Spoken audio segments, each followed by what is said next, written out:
Hyderabad Jawahar Nagar PS పరిధిలో గత నెలలో జరిగిన చోరీ కేసును ఛేదించారు పోలీసులు. వృద్ధ దంపతులను టార్గెట్ గా చేసుకుని నేపాలీ ముఠా పనిలో చేరుతున్నారన్నారు మల్కాజిగిరి సిపి సుమతి. దొంగలు 2 గ్రూపులుగా విడిపోయి వాటాలు పంచుకున్నారన్నారు. చోరీ తర్వాత దొంగలు నేపాల్కు పారిపోయే ప్రయత్నం చేశారన్నారు.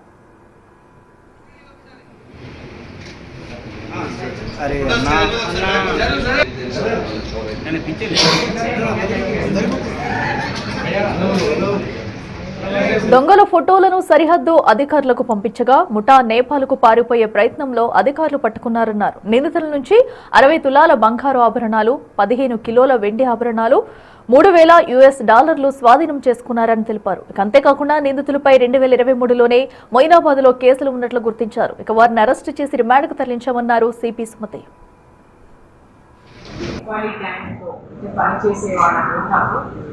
ఒక ఇద్దరు సీనియర్స్ ఎగ్జామ్స్ కపుల్ పైన వారి ఇంట్లో డెకాల్టీ జరిగింది.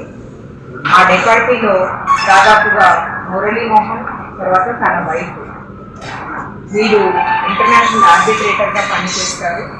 వీళ్ళు golf enclave, Mohan's golf enclave అనే ఒక అవుట్డోర్ లిమిట్స్లో నివసిస్తారు.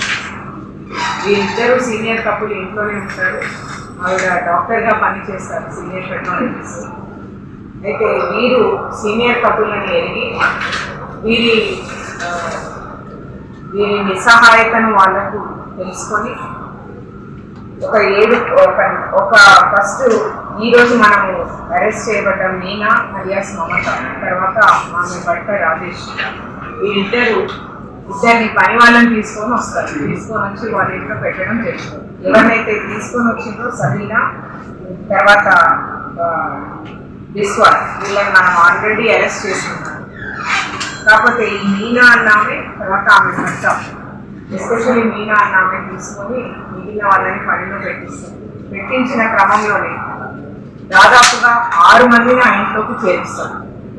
పని చేసే వాళ్ళు ఇద్దరు, వాళ్ళకి సపోర్టింగ్ బయట పని నేర్పించడానికంటూ ఇద్దరు, తర్వాత ఈమె ఇంకొకటి తీసుకొని ఆమె భర్త పేరుతో 7 మందిని టోటల్గా ఇంట్లో సర్వెంట్ క్వార్టర్స్లో చేరుస్తారు. మీనా అలియాస్ మమతాలో మొయినాబాద్ లిమిట్స్లో 2023లో పైన సిమిలర్ అఫెన్స్, అంటే సేమ్ 7 మంది గ్యాంగ్తో కలిసి అప్పుడు కూడా ఒక ఫామ్ హౌస్లో నివసిస్తున్న వాళ్ళపైన డెకాల్టీ చేశారు. దాంట్లో కూడా ఆమె మీద నోటీస్ సర్వ్ చేయబడింది. అంటే ఎక్కడైతే ఆమె వెళ్ళి ఉందో, నేపాల్లో ఎక్కడ ప్రదేశంలో ఉందో, మనకు కేవలం టెక్నికల్ ఎవిడెన్స్ ద్వారా ఆమెనే ఈ అఫెన్స్ చేసిందని తెలియడం ఒక మంచి లీడ్ దొరికిందని. సో టెక్నికల్ ఎవిడెన్స్ ఇన్వెస్టిగేషన్లో ఎంత ఇంపార్టెంట్ అన్నది కూడా దీని ద్వారా మాకు తెలుస్తుంది.